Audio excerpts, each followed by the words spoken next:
You're going to love this one today. I'm going through 104k per month to 201k per month Facebook ads Ecom brand case study. In just 2 months, we solved this founder's 3 huge problems, and I'm going to break down exactly each of the problems and how we solve them with full transparency. So get your notebook out and get ready, because you can copy these exact strategies and they'll apply for your brand as well. Now, if you don't know who I am, my name's Adam Taylor. I'm the founder at Media Engineered. We're a performance creative and meta ads agency for 7 to 9 figure DTC brands, and we specialise in helping ecom brands grow. And as of speaking right now, we manage over 1.5 million of meta ad spend monthly. Now, here's what we're going to be going through today. So the before and after, the results that we got, the 3 big problems, we're going to touch on them here. Then we're going to break down all 3 of the problems. Number 1 was freeing up the founder. Number 2 was creative strategy. And number 3 was creative diversity. And I'm going to break down exactly, with full transparency, what we did to solve each of these problems. Now, here's the before and after.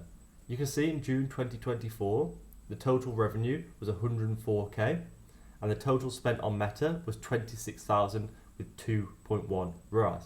Fast forward to August 2024, total sales were 201k, total spent was 71k, and the ROAS was 1.86. So we definitely had a lot of room to scale with the ROAS. He was happy with 1.5 to 1.75. So we really had room to grow. The 3 big problems, I'm going to touch on them here, and then later on I'm going to break them down with full transparency. So when we first started working with this client, he was doing everything from media buying, creative sourcing, script writing, revising edits to creative analysis. When you're doing this, as well as running an ecom brand, it's very time consuming. Therefore, strategy and quality can suffer when you have other priorities. Our first 2 goals were to free up the founder by taking over everything and bring in a new, high converting strategy. After that, I'm going to run through how we diversified the ad account with new ads, since it was primarily UGC when we first started working together. I'm going to break down how we solved all 3 of these issues, so let's get into it. Solving problem 1, freeing up the founder. To give the founder more time to focus on his business, we followed our standard done-for-you approach. This means we took over the full A to Z creative strategy, so he no longer had to do a thing. When we first started, the founder continued to run the ad account, but eventually we took over this as well. Our approach gave the founder time to focus on his core business roles, such as offers, fulfillment, supply chain, other marketing channels. So if you're a founder in this position, you know how time consuming all of these things are, like sourcing creators, managing the creators, making sure that they're held accountable, creative analysis, writing the scripts, making sure everything else in your business is still working whilst doing that is a very difficult task. So this was our number 1 priority, get him out of this so he could focus on actually running and scaling his business in other areas. Solving problem 2, creative strategy. Due to the founder's time being spread thin, it meant creative strategy took a hit. This resulted in a lack of creative analysis, which is where the money is really made with your meta ads. Each new batch of ads wasn't learning heavily from the last batch, so we had lots of data inside the ad account from previous ads, and now, once we came on board, it was time to learn from this. On the following slides, I'm going to break down exactly how we solve this. So reverse engineering existing ads. This is absolutely huge, and you know if you've run meta ads in the past that this is where the money is truly made, learning from your existing ads. So this allowed us to consistently recreate winning ads. Here's why. Before the ads are launched, everything is theory. So if you go do your research, you find things on Reddit, customer emotions, angles to leverage, it's all theory. After the ads are launched inside the ad account, this is the market's feedback. This is your customer's actual response to your work. So this data is really important for understanding what direction we needed to go in. So this is exactly what we do. We would take this data and it'd give us direction on what we needed to do and continue the growth. This is a market's exact feedback. Very important that you understand this. And this was huge in this quick growth period for us. So we use the customer's feedback to understand the key elements of previous ads, then make more accurate and higher converting ads. So I'm going to break this down further, but pretty much you take your existing ads, understand each element of the ad, and then try and recreate that and compare it to good ads, compare it to bad ads, and see patterns.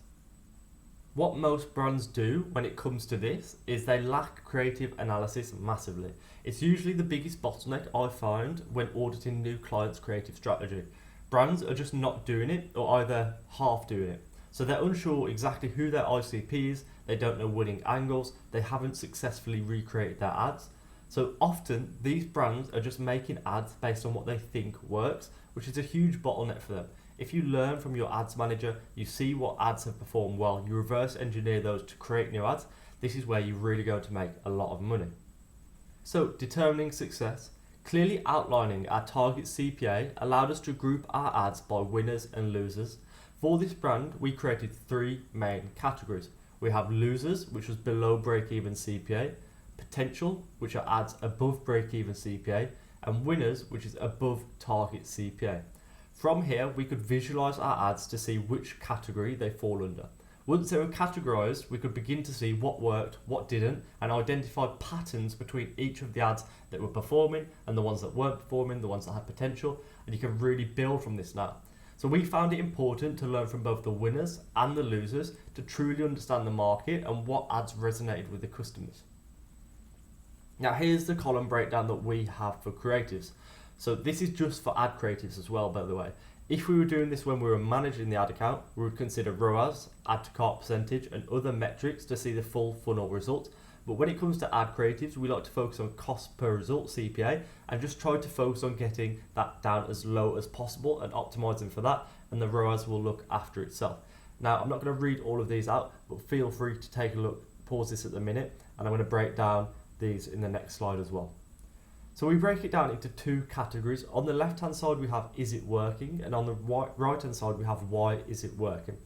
So the first section is it working, which pretty much means is this ad making me money, because that is all that matters. So is this ad bringing me money in, or is it losing me money? If the answer is yes, and if the answer was yes during this period, our case study, then we would scale and we would learn from the ad. We'd put that into the top category, the winners category, and we'd say, okay, how can we learn from this? If the answer was no, and we tested it for a reasonable amount of time, we would turn it off, but we would make an effort to also understand the aspects of the ad, to notice patterns and understand why it didn't work as well.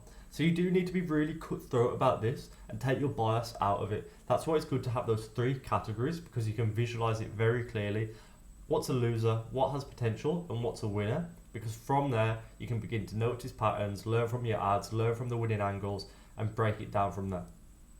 Then on the right hand side, these are why is it working, and we like to call these the soft metrics. And it helps you to analyze the creatives and truly understand why they worked or why they didn't work. It gives us the ability to reverse engineer winning ads and learn from the ads that perform. And if the ad didn't work, these metrics will tell us why. We'll be able to see what was it. Was it the click-through rate? Was it the hook rate? What was different from this compared to a winning ad? And why did it not resonate as much? After analysing these soft metrics, we would make edited iterations of winning ads based on the metrics. For example, if an ad had a high hook rate but didn't perform too well, we would test this hook on a winning ad. And we'd do different variations, different iterations to try and really squeeze the most out of winning ads. And I'm going to break this down a little bit further on the next slide. So how to reverse engineer ads. We would break down the ads into these main categories. Target audience, so the person that we were targeting with our ads. The angle, so what angle are we coming from? What pain point are we targeting? What desire are we targeting? What is the whole kind of angle of the ad? Format, so was it UGC? Was it a static ad, a GIF ad? Is it high production? Concept, so that would be what style of format was it? So for example, if we had UGC, the concept could be 3 reasons why. It could be unboxing. You get the point. We also have messaging. So what was the messaging level? What was the awareness level of the person that we're talking to? Were they very aware of the brand? Were they just about to purchase? Because in this case, we could just use a simple discount. Are they aware that they've got a problem, but not aware of your brand? Depending on the messaging level, this really allows you to nail down your messaging within your ads, and this allows you to talk to the exact customer and make ads that resonate, because that's our number 1 goal here. Make ads that resonate with your target audience, because that's going to get them to convert. And then finally, we have creator/voiceover. Once we had these clearly laid out and the ads were categorized, it made our next steps blatantly obvious. We would then create a strategy building from winning ads and avoiding where we went wrong with the losing ads. So you can see here, if you break down your winning ads, let's say for example, ad number 7 wins and it's a winning ad and it scales more than ever. And then you come back to your strategy and you put number 7 into your winning strategy and you look, okay, the target audience was this person, the angle was this, the format was this, concept was this, messaging, etc., etc. You can really blatantly obviously see what is the best next step for you to take.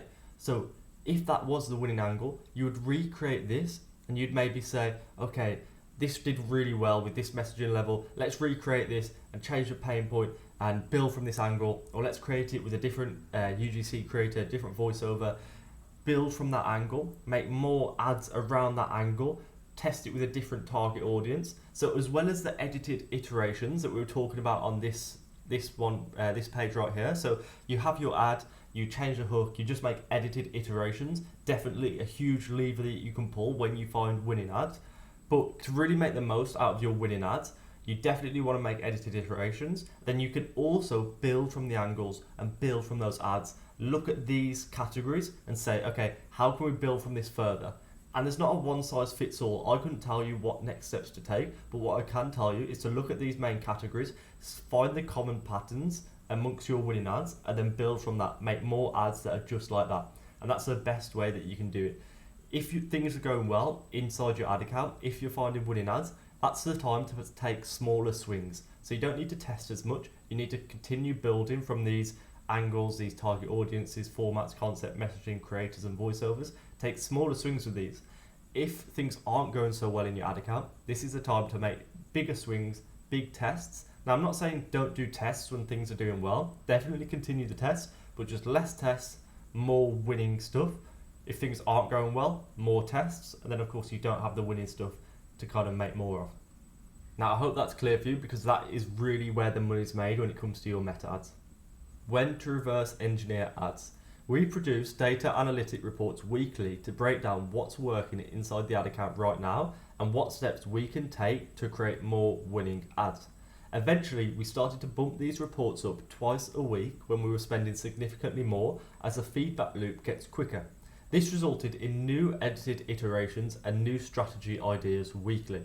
Essentially, as soon as you have good enough data or enough data to draw conclusions, then you should be trying to reverse engineer your ads. So as soon as you start seeing results, as soon as you start seeing ads perform or underperform, this is when you can start to draw conclusions after they've spent a significant amount and you feel like you've got enough data. And that's really down to you, down to your ad spend and your volume. We took a data-driven approach to the ad account, which means we were able to see steady growth of our clients' ad spend whilst reducing and maintaining CPA. This strategy scaled the ad account massively, and it was why we were able to see around 100k in extra revenue in just a couple of months. Our scientific-like strategy meant we grew ad spend and reduced CPA month on month, which is huge. And I think if you follow this strategy like this, you'll see the same results for yourself. Solving problem 3, creative diversity. When we started working with this client, they were running only UGC. Meta has made it clear that ad accounts with creative diversity will perform better. Therefore, we knew it was crucial to include more ads. So we started by producing static and GIF ads to help convert with the bottom of funnel. This was really successful. Before we only had UGC to convert, but now we had statics and GIFs that could be used to retarget the audience. Building out a full funnel is our priority, so we'll be looking at high production ads in the future. But if you think about Meta and you think about your hypothetical funnel, you've got UGC that's going to be gaining a lot of attention and getting people. Don't get me wrong, definitely 100% converts as well. But those static ads at the bottom of funnel are really good just for collecting extra revenue and building out a full funnel.